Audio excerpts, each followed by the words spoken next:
11 families from New Jersey, a year of moves across the Delaware River, and a full list of surprises that would have costed these families tens of thousands of dollars if we hadn't gotten ahead of them. Hey, my name is Zach. I'm a local real estate professional here in the Philadelphia suburbs, and if you are thinking about leaving New Jersey, New York, some of these surrounding areas for Pennsylvania, this is going to be the video playbook that keeps you from spending and losing tens of thousands of dollars before you even get the keys. And I mean, I get it. You're probably watching this video because a coworker told you about some tax savings, or maybe you've been scrolling Zillow at night and you've been seeing what your budget could actually get you here, but this is going to tell you what none of those searches or coworkers even know to tell you. In Pennsylvania, you could walk into a house or walk into a transaction and you could lose $7,000 to $10,000 in the first 10 days and not even understand why. It's not going to be some minor miscalculation. I mean, that's an amount of money that says, hey, do we have enough for closing costs? Do we have enough for moving expenses, for furniture money?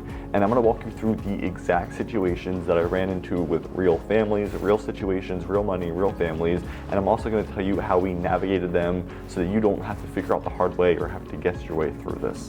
First up is going to be the earnest money deadline. This shock is going to probably hit first and hit the fastest, and this is going to needed to be done in the first week, actually within the first 5 days. I had a couple coming in, I think it was from Cherry Hill. They found a spot in Bucks County. They've already given notice to their landlord. They were touring schools here for their kids. They had everything lined up. They were ready to rock and roll for that move. We found, I think it was like a colonial style house in Bucks County. It was whatever it was, but it checked every single box.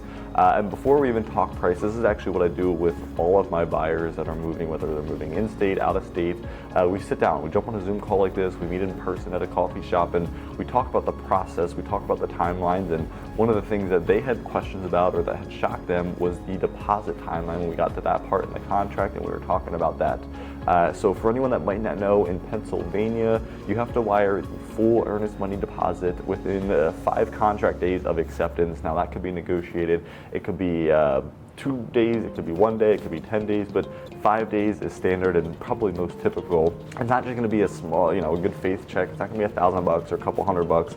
This is the full amount. So if you're putting $5 grand, 10 grand, 15 grand down, this is the full amount that it needs to be liquid, it needs to be cash, and it needs to be ready to be sent over to the sellers. It's going to sit in an escrow account for the length of the transaction, and then it's going to go towards your cash to close when we do get time to close. I think the wife, she looked at me and she's like, we've got the money, but it's sitting in our Charles Schwab account. It's 3 to 5 days of transfer, and then we've got to set up the account. And if I didn't flag that, if we didn't sit down, if we didn't have that conversation, if they weren't aware of that, oh my gosh, I mean, we would have been out of contract, it would have breached the contract, it would have been a whole mess of things that we just don't want to deal with.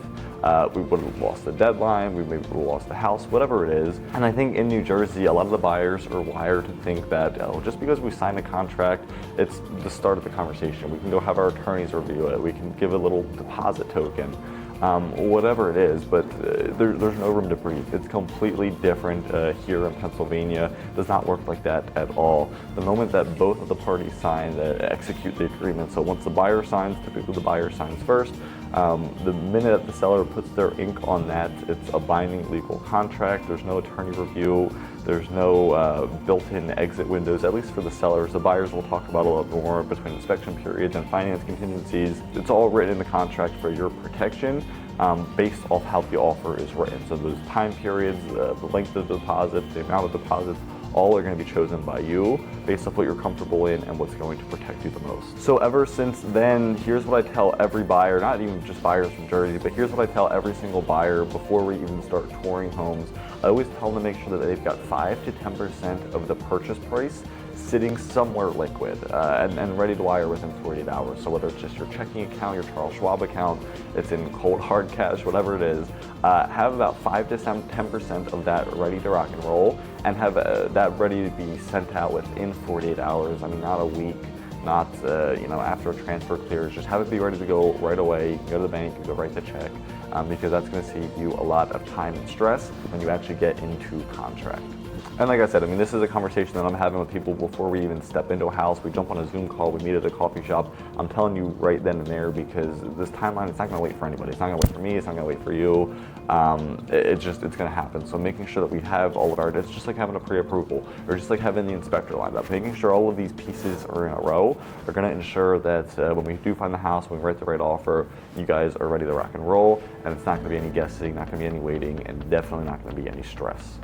All right, let's talk about inspections, because this is where I've seen my Jersey people, I love you guys, but inspections, this is where I've seen a ton of Jersey buyers specifically just completely blow up a deal if they're not prepared the right way.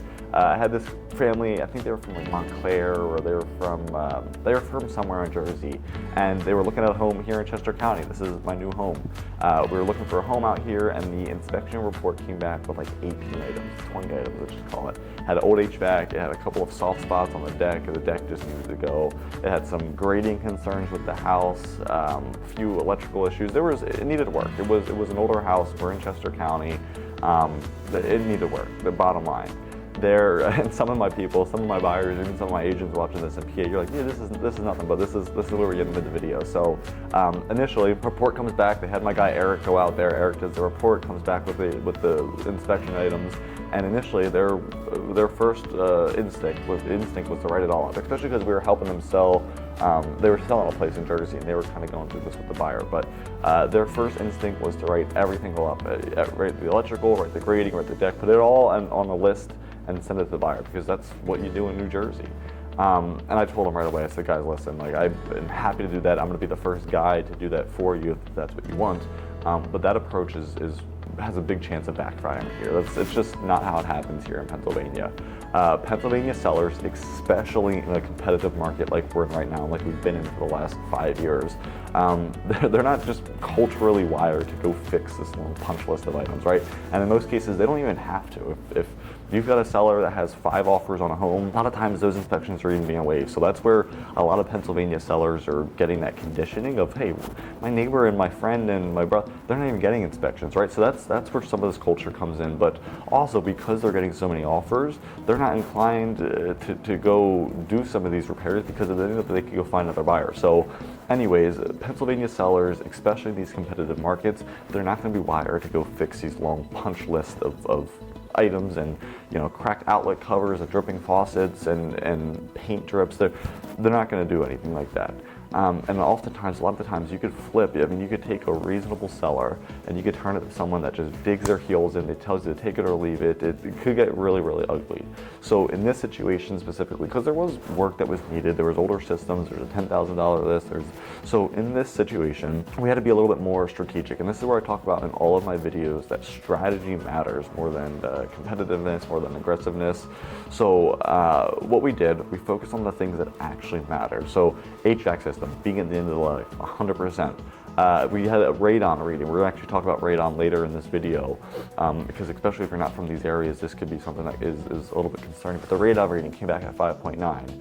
That was way above the EPA action level. We asked for those 2 items to be taken care of, because those are 2 major ticket items. And we also ended up asking for a credit that could cover the electrical work, right? So we asked for $3,000 or $4,000 credit, and then my buyer went and got that work done for $1,200. So he kept a couple of $1,000 in his pocket that he didn't have to come out with for closing. It was cash that stayed in there. So anyways, the seller agreed. We've got those 2, we got the radon and we got the HVAC being replaced. We got a credit for the electrical, and we ended up going to the closing table. They did tell me after, the agent told me after, he's like, dude, if you would have sent that original list of, because I send him the reports, right? We go back and forth and we talk, he's like, dude, if you would have sent me that full list, we probably would have lost a deck over $300, or we lost a house over $300 deck repair, or, you know, a couple of bucks on the electrical. So I'm glad we did it strategically. I'm glad we did it the way that we did. And typically the rule in Pennsylvania, this is what I tell a lot of my buyers, the rule in Pennsylvania is that we negotiate on safety and structural. So anything like radon, mold, roof, foundation, stuff like that, safety and structural. But the cosmetic stuff, I mean, the paint, the chip decks, the outlet covers, that's what your first weekend is going to be for. I mean, dude, we just did it here at our place. Your first weekend, you're going to Home Depot, you're going to Lowe's, Walmart, Target. I mean, you could replace light fixtures yourself. you're not going to be able to rip out these floor joists for cheap, right? So there are things, it's almost a give and take. But this is where you can help bring someone in, a professional that knows what to ask for, that knows the cost of these things. Knowing cost in construction and processes is huge for real estate, and that's something that I was able to learn, throughout my experience doing this, going on inspections, talking to inspectors, having bids be done, negotiations for buyers. You really start to understand how much these things cost and what's easy and what's not easy to fix. So by having someone on your side that knows the market, that knows the nuances, and that knows what's going to get a deal done is ultimately going to be your best friend when you're looking for a spot to hire. So let's talk about radon in Pennsylvania, because we mentioned it up above that radon reading came in a little bit high. I'm going to talk to you about how we can fix that and what's a little bit more normal for these areas. All right, let's talk about radon because this is a conversation that I have specifically with the Jersey buyers, but with any buyer before we even start the touring process, because a lot of these numbers are really legit. In Pennsylvania, about 40% of the homes, they're gonna test above the EPA action level. That's gonna be a 4.0 per liter. So a lot of this is gonna come down to the geology. We're going to be sitting on Redding Prong Formation. We've got naturally occurring uranium in the bedrock beneath us. It might sound a little bit alarming, but I mean, here's the reality. The radon mitigation is completely routine. I mean, I'm looking at right now at my house a radon pump that's coming up through the basement. So basically what the contractor does, he's going to install something just like this. It's a pipe, it's a fan system, it goes under the slab of the house, it vents out to the exterior of the house outside, and it could cost anywhere, I mean, when you're getting it done after the fact, it could cost anywhere between $800 and maybe $2,000. A lot of the times, if this comes up in the inspection, a lot of the times the sellers are going to handle it themselves, or they're going to give you a credit at closing to do this yourself. Had a couple, came from Jersey, they've never heard radon in their lives. Their test came back at 6.1. I mean, they were freaking out. They called me, like, dude, we gotta walk away. They spoke with the inspector. The inspector told them the same thing. Not that they had to walk away, but same things that I told them. Before we even toured this house, before we wrote an offer, I explained how standard this is gonna be in Pennsylvania. They didn't necessarily panic right away, but we got that mitigation system. We installed it before closing. We retested it after it was installed because the seller installed it. The post-remediation test came back at 0.6. So they've been in that house for almost a year. The subject has never come up again. They probably forgot about it. They probably look at it and like, oh, what's that pipe? But this is exactly why I have the conversation, just why I set those expectations ahead of time. Because if you see a system, you go into a home and you're doing tours and you see a system that's already installed, this is amazing. Don't treat it as a red flag. Don't think that there's something up with it. This is a huge upgrade that has already been done. The seller has dealt with it. You're not gonna have to worry about it. If you see a house that doesn't have it and it's a little bit older, just understand the construction costs again, knowing how much it's going to cost, the process of it, and because it's so simple, it should put you at peace of mind, and just know that you can negotiate for that. Oh boy, now we've got the stucco issue. Oh, I hate stucco, but this is going to be a risk that is super specific to the Pennsylvania suburbs, and honestly even specific to a lot of houses built between certain times and in certain areas. But if you miss this, oh my gosh, we've talked about this all over the channel. If you miss this stucco, you could be out tens of thousands, hundreds of thousands of dollars, I guess, depending on the size and location and area of your house. But if you're shopping in that $650, $950 million plus range in Chester County, Montgomery County, Bucks County, you are going to see a ton of colonial style homes built specifically between the 1990s and 2005. Really beautiful neighborhoods, classic stucco exteriors, but during this building boom, between 1990 and 2005, these builders were just moving fast. They were cutting corners. They didn't put moisture barriers on the houses. They didn't have any flashing, so there's no proper drainage behind these walls, behind the stucco. So water is going to get into the stucco between the windowsills, between the flashing. It's going to get in there between hairline cracks, and it's got nowhere to go. It's going to sit right up there against the wood frame. It's going to rot it out from the inside out. You're going to have no idea until it happens, or until you get it inspected, which we're going to talk about a little bit. But even a standard home inspection, my guy Eric that I was telling you about, on his standard inspections, he's not going to test the stucco. This is going to be a specialty inspection where they actually drill, the contractor is going to drill a small little hole into the stucco, and he's going to test the moisture content behind that wall surface. It's not going to be some big thing. It's, you know, a little tiny hole. They do them a couple, you know, depending on where the stucco is, they'll do a couple in the front, a couple on the side, couple in the back. But like I said before, standard inspection, just looking with your eyes, knocking on it, none of that is going to catch it. You need this specialized stucco inspection where they're going through, they're testing the moisture content behind the wall and the surface, and if you do need help figuring out what inspections to order, especially for your specific situation, I've actually got a relocation guide that you guys can download down here below. The link is in the description, or you can just reach out to me and I'll got all of that listed down there. Specific areas, specific homes, I mean, homes on a well, homes on a septic tank. All of those are going to need specific inspections because you need to check these specific systems, and they're not all part of the general inspection. So scenarios like that, if you're in a situation like that, definitely reach out to me or download that relocation guide. It's down there in the comments, the top pinned comment, you can download it. And on the other hand, if you do want to connect over a Zoom call like this, if you want to meet at a coffee shop, a phone call, can connect on a short list of towns that you're looking out for, that you're considering. You could book a call using that same link down there. Actually doing this a couple of times a week, connecting with people over the phone here, so I would love to connect with you guys if you guys are watching this as well. But back to this stucco. We had this family, they once again came from New Jersey. Pretty tight timeline. I think they had to be here before their lease was up or before school was out. There was some type of timeline that was happening. And the listing agent, I mean, every listing agent is going to tell you this. It's also a reason why you need to hire someone. Every listing agent is going to tell you, oh, the exterior has been well maintained, the house has been kept great, they've lived here for 45 years, they've got all the seller disclosures filled out. But me, working in these areas, knowing the age of these homes, just seeing this multiple times, I said, no. We're not taking their word. We're going to order a stucco inspection right away. Eric went in there. Eric drilled into the holes, into the wall, and it came back elevated in 4 separate zones. So you have the front, I think it was like the front, two pieces on the front, and then a piece on the back and the side. So pretty much the entire house came back and like, hey, these moisture readings are pretty bad. It was just completely rotted out, like a lot of the pieces. The front was rotted out, the back was rotted out. The remediation cost came back at $115,000. It was absurd, and because we had this contingency, it was written into the contract as part of the inspections. We walked away, we got our full deposit back, and we actually ended up going to a house next door in that same community that already had their stucco taken care of. Tons of stuff to break down. First, if we waived that inspection and to be competitive, right, whatever it was, we would have gotten screwed and we wouldn't have been able to back out. But also for the other sellers, knowing that and doing that ahead of time just saved this other seller weeks. I mean, seriously, the other house was listed for 3 or 4 weeks.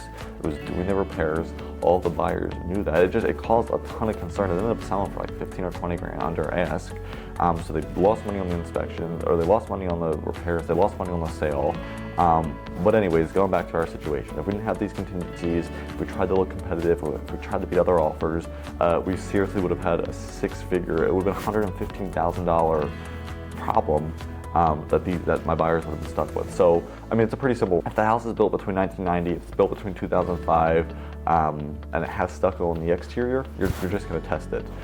If it's a 1950s house and it's got block behind it and it's in a different situation, you might not need to. But specifically between the 1990s, 2005s, stucco exterior houses, you're testing it every single time unless they can prove otherwise that it's been replaced or that's been gone. But that's just my initial thoughts. Oh boy, let's talk about this one. This is a big money surprise, and I mentioned it here at the start of the video. This is going to be the $7,000 to $10,000 that's going to catch Jersey buyers specifically completely off guard in the first 7 to 10 days.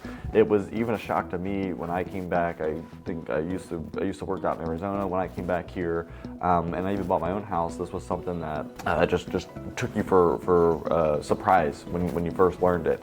But this is going to be the transfer tax. This is specific to Pennsylvania. And let's just go back a little bit. So in Jersey, it's typical that the seller is going to cover or carry that transfer tax. So you're going to show up to closing date, you've got your down payment, you've got your closing costs, and that's really what you're calculating, right? You've got your 5% down payment, you've got your 3 to 4% in closing costs, maybe that's $20,000, $30,000, $40,000. That's the number that a lot of people focus on. Now, In Pennsylvania, the state is going to charge a 2% transfer tax. Now, standard is to split that 50-50 between the buyer and the seller. It means you're bringing 1%, the seller's bringing 1%, and you're both covering that transfer tax. Now, let's just say you're buying a $750,000 house here in Pennsylvania. That's going to be $7,500 that you just might not have budgeted for. It could be higher in some municipalities and townships and parts of Delaware County. They could push that combined transfer tax to 3%, places on the main line or similar as well.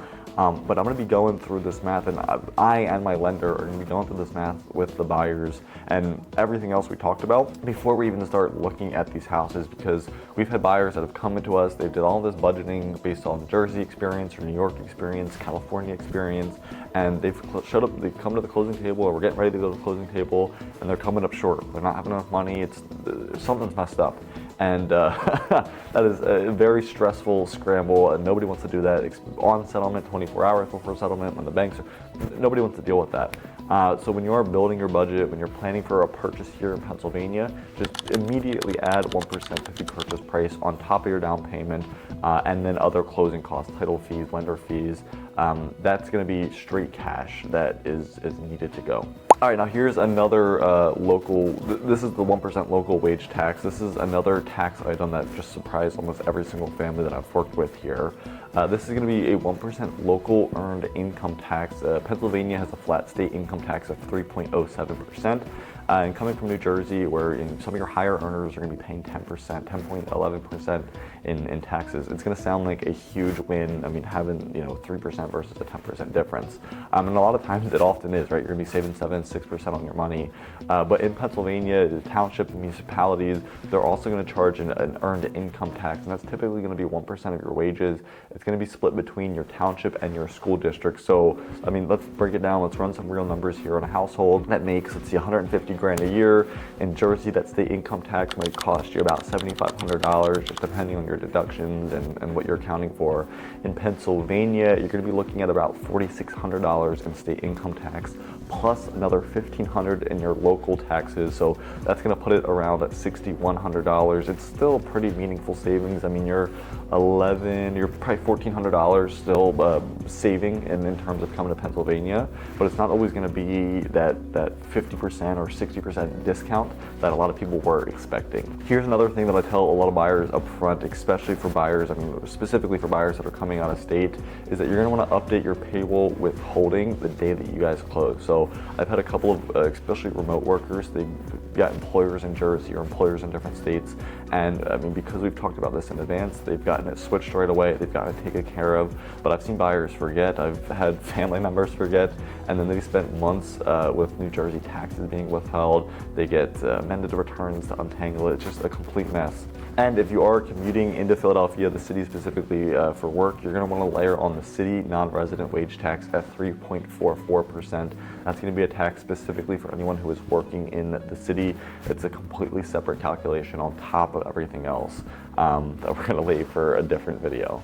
All right, let's talk about township requirements, because this is honestly being something more and more common to help buyers win deals. And we're going to talk about this a little bit here for the next couple of minutes.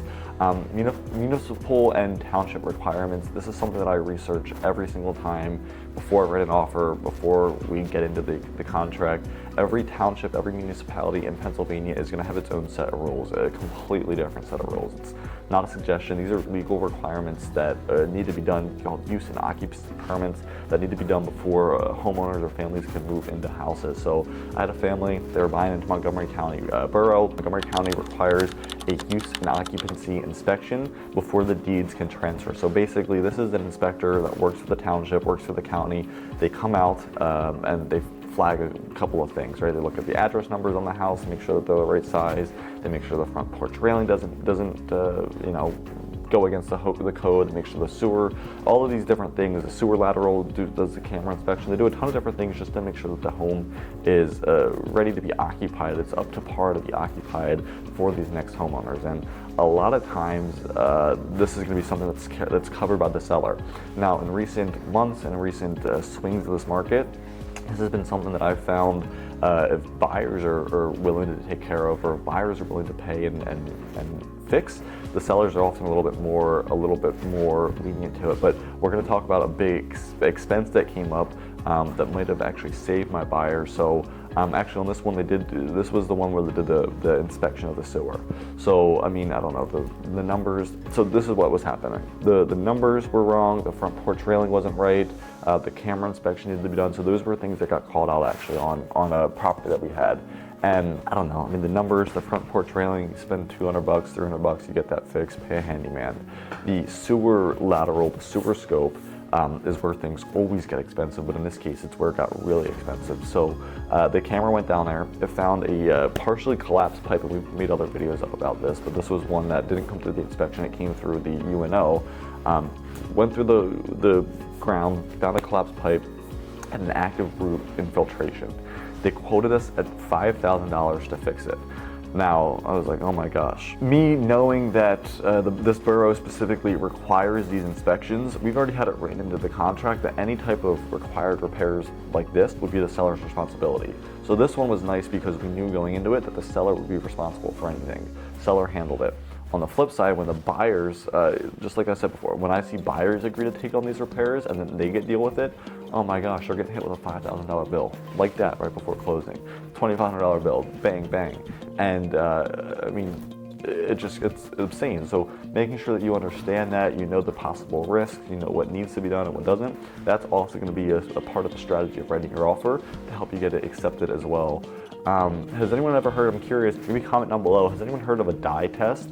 They do that in some townships here as well. I just wanted to throw this in here, but a lot of the townships, or some of the townships, they're cracking down on the stormwater being illegally tied into the sanitary sewers. Like some people will make, you know, connects for stormwater, throw it into the sewer and have it combined. So they started doing these dye tests. Well, basically a plumber is gonna run a dye through the downspouts of the house and where the surface drains, and if it shows up in the sanitary water lines, the property is going to fail inspection. It's got to be corrected before the sale can even close. It doesn't happen often, but it's happened once or twice. But my suggestion would be, before you write an offer, before anything like that happens, find out what is required for your specific municipality, what they require for resale. Some townships are just checking your smoke detectors and making sure you have carbon monoxide. Others are going to be sending an inspector through the entire house. They're going to want to know, you know, your electrical. They're going to want to see your sewer. It could be a lot more in hands-on and in-depth. Another thing that's going to catch Jersey families, and I guess anyone coming here, but Jersey specifically because they're a little bit more in tune with it, is going to be the school district boundaries. That's a huge thing that catches a lot of, not even just Jersey buyers, but even people that I'm working with, younger first-time home buyers or newer people to certain counties or areas. A lot of times your mailing address is not going to determine your school district. Here's an example. My parents, they live in Schwenksville, and a lot of Schwenksville is in Perkins Valley School District. That's in Montgomery County. I, growing up living in Schwenksville, we still went to the Springford School District, so that's a prime example right there.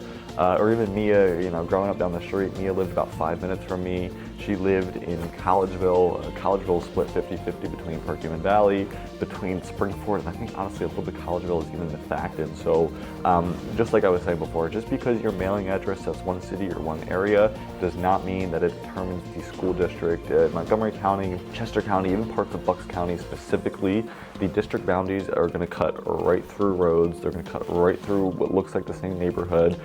You could have one house, you could have one house that's a town mailing address and it's going to be a completely different school system than what the neighbor's house or another house 2 streets over are going to be. I mean, I've had buyers, they've fallen in love with a house. They just assumed, whether they saw it online or they saw it from a different source, they just assumed that the district was based in the town. So they came to me, oh my gosh, this house is in this area, and then we've had to have that conversation.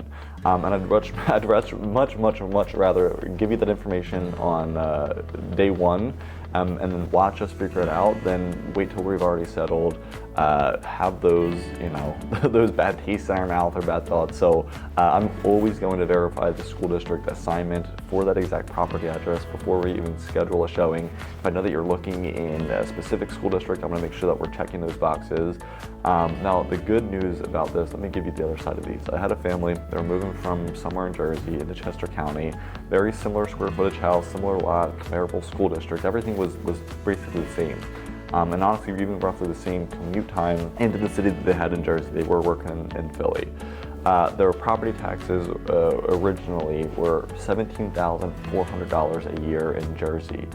In Chester County, their property tax bill came out to $7,000. That's almost a $10,000 difference going back into their pocket, staying in their pocket year over year. Their auto insurance, that dropped over $900 a year. And I mean, once you add it up, they're almost putting anywhere from $700 to $900 a month more into their pocket compared to living and spending that money in Jersey. So that's real money. That's a real situation. And the Pennsylvania seller's disclosure, that's a form that's more thorough than what most buyers are even used to seeing if it's filled out correctly and done by the right seller. The state law is going to require that sellers disclose everything from the history of the roof to when they acquired it, to who lived there, basement water intrusion, HVAC condition. I think it's a 12 or 13 page document. And it doesn't mean that you skip the inspection. It doesn't mean that you take their word on it. Absolutely not. But they disclose what they know, not what they haven't found yet, or not what they're assuming or guessing. But it just gives you a better foundation to start from than completely scratch, having no idea what the house condition is, what the seller knows, what the seller doesn't know. It just makes it a little bit easier. All right, now here are just some rapid fire Pennsylvania versus Jersey differences. A couple of quick ones that I think are just worth noting, especially if you're coming from Jersey and you're planning on living here for the next couple of years. Pennsylvania, they're only going to give you one license plate. There's not going to be a front plate required. You are going to pump your own gas here, so no one's going to come out and pump it for you. The wine and the liquor come from different state-run stores, so it's not going to be your grocery store. You are going to have annual vehicle inspections that are required for safety and for emissions. Unlike Jersey, I think it only does emissions every other year. HOA, cancellation window. So if you are buying a townhouse, you're buying a condo in a community with an HOA, Pennsylvania law is going to give you a 5-day cancellation after you receive the HOA document. So it doesn't have anything to do with going into contract. If you get the documents on day 5 or day 10, day 15 to going into contract, you have a 5-day cancellation window from receiving those documents. You can walk away for any reason during those 5 days. You can get your full deposit back. I actually had a buyer use those 5 days wisely. They dug into the reserve funds. I mean, if you guys know anything about HOAs, we're going to say this for a different video, but most HOAs, 95% of HOAs have horrible reserve funds. And this guy knows that. He dug into that. He found that the association, he was paying cash, but he found that the association was significantly underfunded, and it's been just kicking the roof replacement down the road. It's been kicking electrical down the road. We actually exercised this cancellation window. We got out clean. We found him a better house, and he would have never found that. A lot of times if you're financing, the lender looks at a lot of those ratios. So if you find an HOA or a community that doesn't have those great reserves, the lender will find that if you're financing, and they'll be able to flag that and put that in front of you. But this buyer, he was buying cash. He didn't have the bank necessarily protecting him, so he dug into this on his own after I was able to get it for him. Found that it was significantly underfunded. He didn't feel like dumping more cash into this, so we backed out. We got his money back. And I mean, those 5 days exist for a reason, so use them. Make sure you're taking your time, you're asking the right questions, or having your agent ask the right questions, and you'll be safe. But it's exactly what he did. We took advantage of that, and he ended up finding something much better. Well, that's going to be the end of the video. So now you have the full playbook for moving from New Jersey to Pennsylvania, and honestly any other state into Pennsylvania. You're going to know about transfer taxes. You're going to know about the contract structure. You've got inspection culture. We've talked about the municipal curveballs and inspections that they require, and we've actually even talked about the real savings, the cost to really live here. There is one thing that most people don't even realize until they're already searching, and that's going to be the town that you pick and that you wind up living in is going to determine and change absolutely everything for you. You might have suburbs that have top-ranked school districts like Collegeville, but that commute into the city is going to wear you down within 6 months. There's some great towns here in Westchester that have very walkable downtowns, but the tax rates could just be quietly climbing until it gets a cap that's just unreasonable. So what I did, I ran the numbers on the top Philadelphia suburbs, the schools, the commutes, the taxes, safety, the community feel, and I wanted to find out where families actually come out of ahead and what trade-offs they're signing up for in each area. So I put that into a video. You can watch that video next, because I'm going to show you in the next video exactly which towns made the list, which towns you're agreeing to when you choose some over the other, and you're going to get a really good idea. So watch that video. I appreciate you watching this one, and until next time, I will see you around the neighborhood.